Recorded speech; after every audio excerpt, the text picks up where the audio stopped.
For my informative speech, I chose to do the history of marijuana. The history of marijuana has a lot to do with it, more than I could speak about for 8 to 10 minutes. So I'm just going to tell you what I have, and later on, if you would like to learn more about marijuana, you can research it. So, let's begin. Marijuana, the gateway drug as some people call it, has gotten a bad reputation over the years. I'm here to explain why. But before I explain it, let's talk about some of the famous people who smoked this. For sure, almost everyone knew Willie Nelson and Snoop Dogg smoked it, but did you know that the others smoked it as well? Some of these people include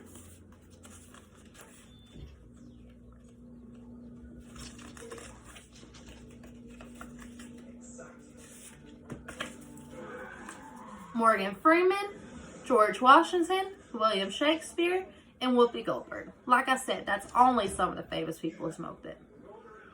So let's go back to the beginning. The very beginning. At the very beginning, this plant likely started in Asia, about 500 BC. That was a long, long, long time ago.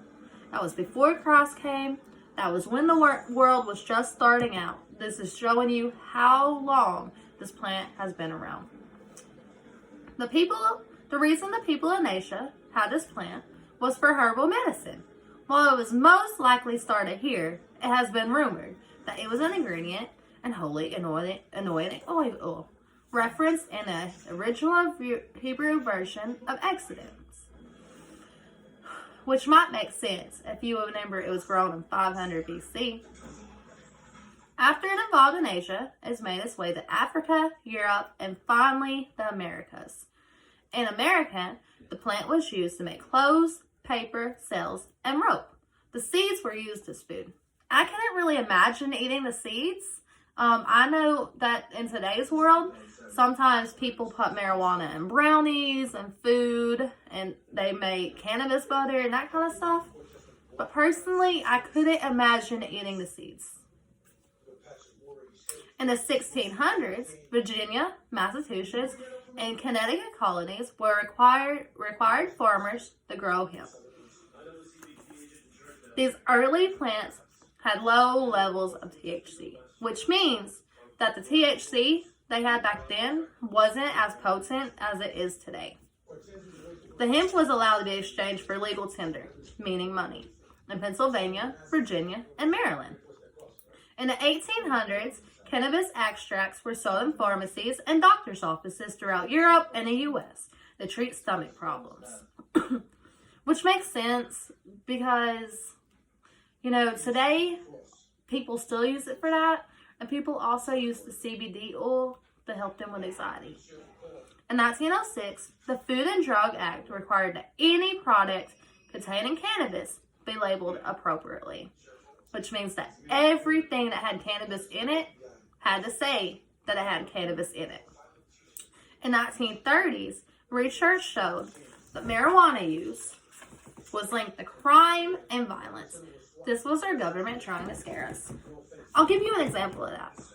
One of our presidents said that the only people that smoked marijuana were hippies and Mexicans. So they targeted these two groups of people. And they told awful stories about these groups of people, saying that they would bite people and bring blood. And it was unrealistic. But at the time, they thought it was something that happened every day. In 1936, Reefer Madness was produced by Louise Gardner. Along the same time, motion pictures banned the showing of narcotics in any films, including marijuana. Which is funny because today they actually allow it more. In 1937, the Marijuana Tax Act was the first by the federal law to require labels of any cannabis controlled over the counter. In 1974, High Times, the popular magazine, was funded. High Times is what you think it would be. High Times is a magazine that shows you how to grow marijuana, shows you people who are smoking marijuana, shows you different strands of marijuana. It's just a magazine about marijuana. In 1976, a nationwide movement against marijuana that conservative parent groups were lobbying for stricter regulations of marijuana was made. These people were scared for the children, and in order to make it where they were less scared for the children, they wanted to make stricter rules. In 1986, the Drug Abuse Act came into effect. In the 19th century, marijuana was imported in many medical products and was sold openly in pharmacies. I already told you some of the medical products. I didn't tell you about the medical products, but I told you about some of the things that helped with marijuana. So like I said before, the CBD oil for anxiety, marijuana for your stomach. I mean, there's just so many things that marijuana helps. It helps cancer because doctors will give it to their cancer patients and it helps them. It helps with diabetes. It helps with cataracts. I mean, the list could go on and on. But like I said, we only have so much time. It had only gotten a bad reputation during this era because of illicit purposes and the legal restrictions criminalized nationwide. For this reason, former President Nixon made it a Schedule I drug, along with heroin, LSD, and said it had a high potential for abuse. It's crazy to think that all three of these are under the same category. Political and legal factors in the 20th century led to the criminalization of marijuana in the U.S.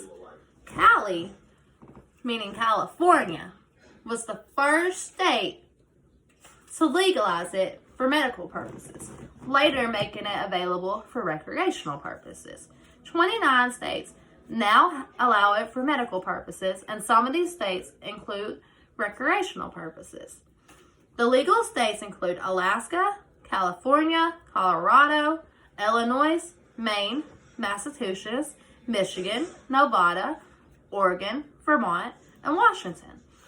I know that places like Michigan, I had a friend that told me they sold it in like so many stores, and you could actually kind of buy it out of a vending machine.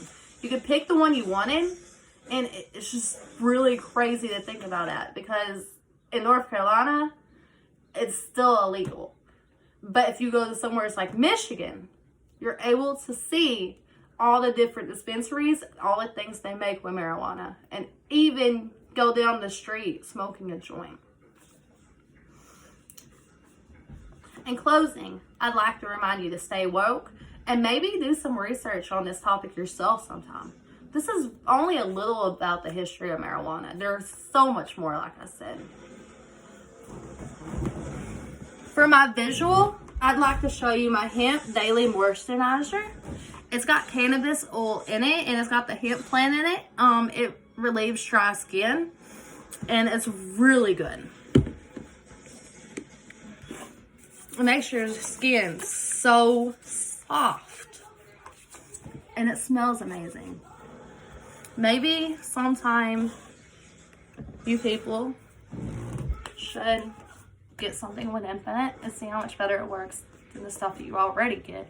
Because some of the stuff you already get isn't that good for your skin, and it's just drying out your skin instead of moisturizing it.